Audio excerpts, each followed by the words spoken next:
I've been playing Stalker 2 for a little over 100 hours now, and I wanted to explain some of the basics and some of the systems to people who don't quite know what Stalker is or are just new to Stalker 2 and want to know a little bit more about what you can do in the game that it doesn't flat out explain to you. Upon reaching the main menu, you can go into settings and customize the UI of the game. In Stalker 2, the HUD is extremely customizable. Every HUD element can be turned off except for the health bar. If you want to turn off the health bar, you need to turn off the entire HUD.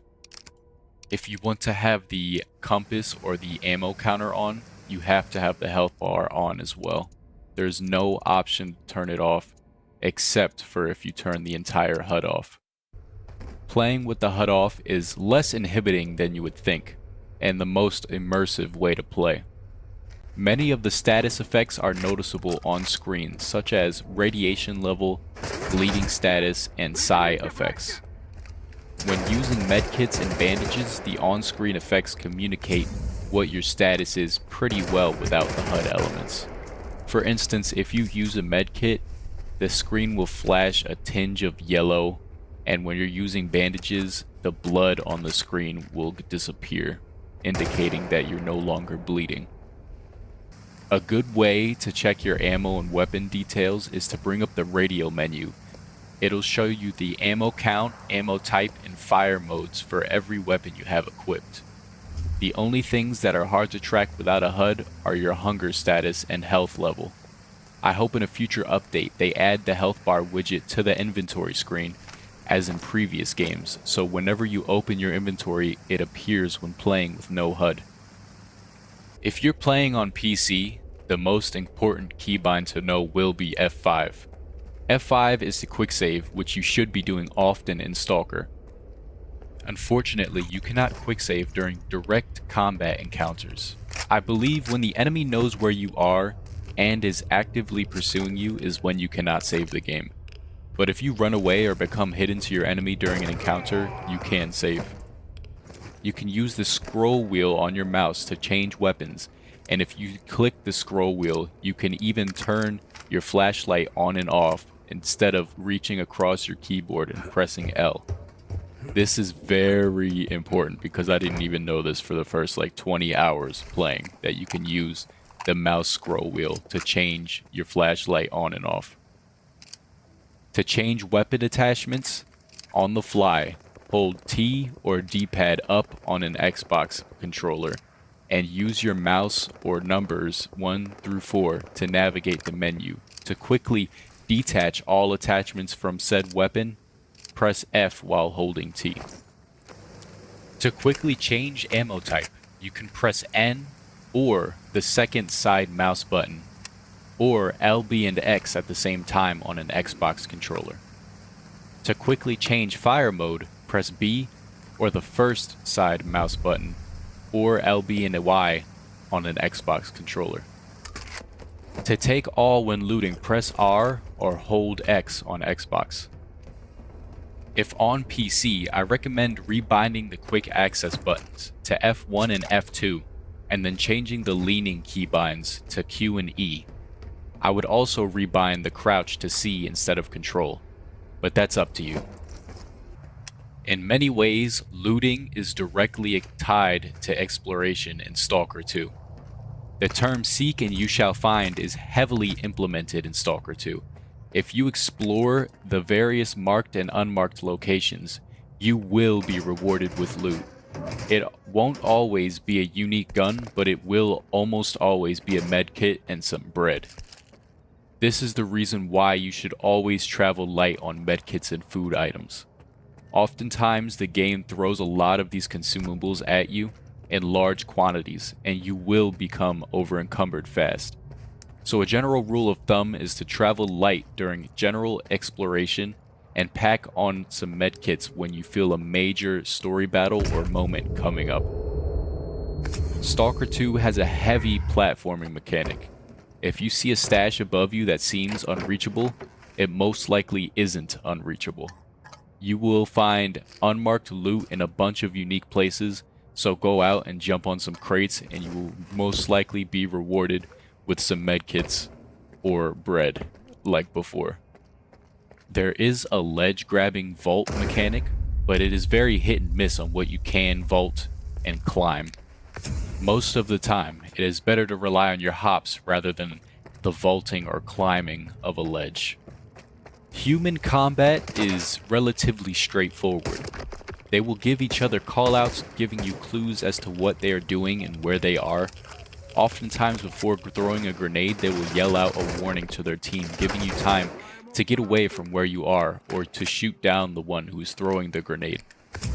Most of the time, the AI will try to flank you and rush you in order to flush you out of your position, so be wary of your flank. The game has a peeking and leaning system that I suggest you use in order to provide more cover. As you progress further into the game, the enemy's armor will tank more shots. Bandits will go down with 1 to 2 headshots early game, but when you start fighting guys with exosuits, you're going to need a weapon with higher penetration as well as armor-piercing ammo that provides higher penetration. The best way to deal with mutants are shotguns, specifically the S.T.A.L.K.E.R shotgun. Each mutant has its own moveset and unique damage output.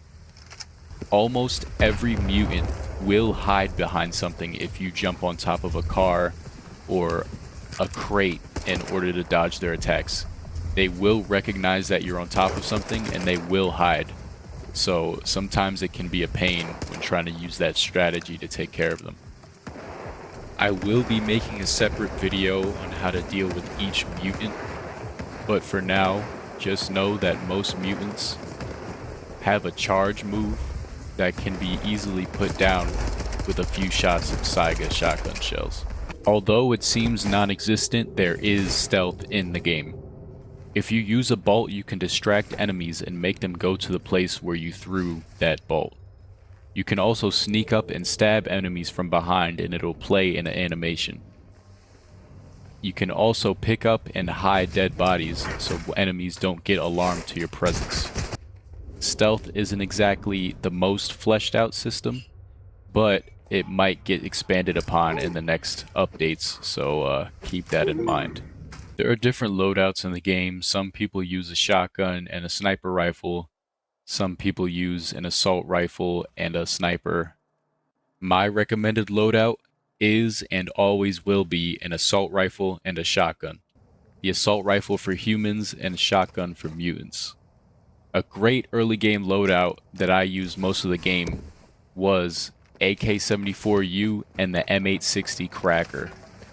Skiff's pistol is a great sidearm for almost the entire game due to it weighing nothing, and it does a lot of damage for some odd reason. A great late game loadout is the Karad or the Dnipro and the Saiga or the Ram, due to their high damage and high penetration levels, as well as their ammo types being plentiful. Weapons have various attachments that can be bought and found in the open world. Some weapons have blueprints you can find in the form of flash drives or thumb drives in order to unlock and upgrade at a technician. Most anomalies can be disabled for a few seconds using a bolt. Anomalies such as the glass shards, fruit punch, or lava burners can't be disabled but can be avoided. With the glass shards, you can either press X and walk slowly through them to avoid damage or crouch through them to avoid damage. The fruit punch will have to be sidestepped or jumped over.